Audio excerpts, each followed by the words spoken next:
चर्चा में आप सभी का स्वागत है। नमस्कार। महाराष्ट्र विधानसभा चुनाव से जुड़ी हुई बड़ी खबर आ रही है। महाराष्ट्र विधानसभा चुनाव में एमबीए ने सीट बंटवारे पर 99% काम पूरा कर लिया है। संजय राउत ने संकेत दिया उनकी पार्टी 100 सीटों पर चुनाव लड़ सकती है। तीनों दलों के नेता आज शाम प्रेस कॉन्फ्रेंस कर सकते हैं। महाविकास आघाड़ी की यह पहली लिस्ट जारी होगी। महाराष्ट्र विधानसभा चुनाव की तारीखें जैसे जैसे नजदीक आ रही हैं, पार्टियां प्रत्याशियों की लिस्ट जारी करती जा रही हैं। एकनाथ शिंदे गुट और अजीत गुट के प्रत्याशियों की लिस्ट जारी कर दी जा चुकी है। बीजेपी की भी लिस्ट सामने आने वाली है।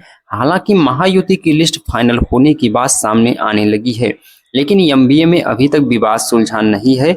अब उद्धव ठाकरे गुट के नेता संजय राउत ने कहा, महाविकास आघाड़ी के 20 सीटों के बंटवारे पर 99% काम पूरा हो गया है।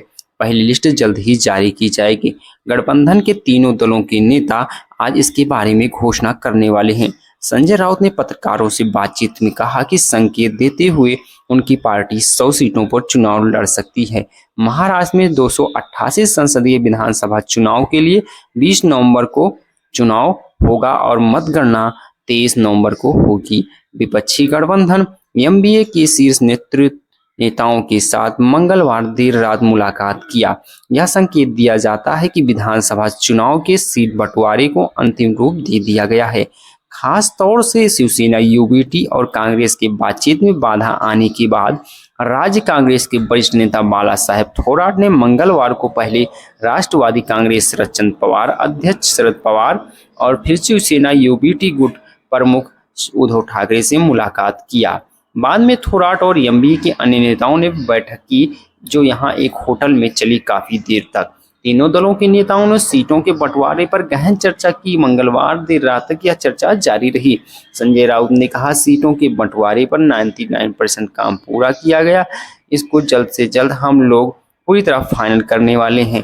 कांग्रेस और एमबीए महाविकास आघाड़ी इनकी चर्चा के दौरान सीटों के बंटवारे को लेकर बात नहीं बन रही थी, लेकिन बाद में संजय राउत ने कहा इसका समाधान निकाल लिया गया है। उम्मीदवारों की पहली सूची जारी कर चुके मुख्यमंत्री एकनाथ शिंदे ने बताया, भारतीय जनता पार्टी और महाराष्ट्र नवनिर्माण सेना दोनों पर निशाना साधते हुए राउत ने कहा, एमबीए सरकार बनानी है तो सहयोगी दलों को समझ लिया है। राज्यसभा सदस्य ने प्रत्येक विधानसभा सीट पर चर्चा की। उन्होंने कहा, एमबीए ने बेशक अपनी सूची जारी नहीं की, लेकिन तीनों दलों ने पहले उम्मीदवारों को ए और बी फार्म दे दिए हैं। ए और बी फार्म महत्वपूर्ण दस्तावेज होते हैं, दर्शाते हैं किसी राजनीतिक दल ने कुछ उम्मीदवारों को नामों को अनुमति दे दी है, उन्हें उस पार्टी का चुनाव चिन्ह दिया जाना चाहिए।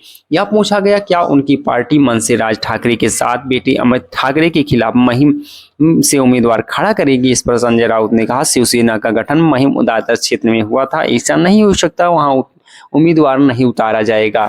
संजय राउत ने आगे बढ़ के कहा कि शिवसेना यूबीटी गुट विधायक आदित्य ठाकरे इस बार बड़े अंतर से वर्ली की सीट जीतने वाले हैं।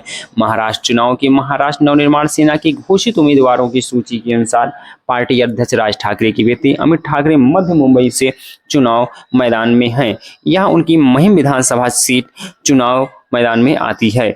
अमित चुनाव लड़ने वाले ठाकरे परिवार के तीसरे सदस्य होंगे। उनके पिता राज ठाकरे कभी कोई चुनाव नहीं लड़े हैं। अमित के चचेरे भाई आदित्य ठाकरे ने 2019 के विधानसभा चुनाव में पड़ोसी वर्ली सीट पर जीतकर अपनी चुनावी पदार्पण किया था। उद्धव ठाकरे ने भी महाराष्ट्र का मुख्यमंत्री बनने के बाद 2020 में विधानसभा का चुनाव लड़ा था। इससे उनको मुख्यमंत्री बनने का रास्ता साफ हो गया था। ये था महाराष्ट्र के चुनावी गणित। महाराष्ट्र के चुनावी मैदान में अब की होने वाली है बहुत बड़ी हलचल। इसको आप लोग इसी YouTube चैनल पर देखने को पाएंगे। तो अगर आपको इस तरीके की न्यूज़ चाहिए तो हमारे चैनल को लाइक, सब्सक्राइब, शेयर जरूर करें। कमेंट बॉक्स में अपनी राय जरूर लिखें। मिलते हैं अगले एक वीडियो में नए, तब तक के लिए नमस्कार।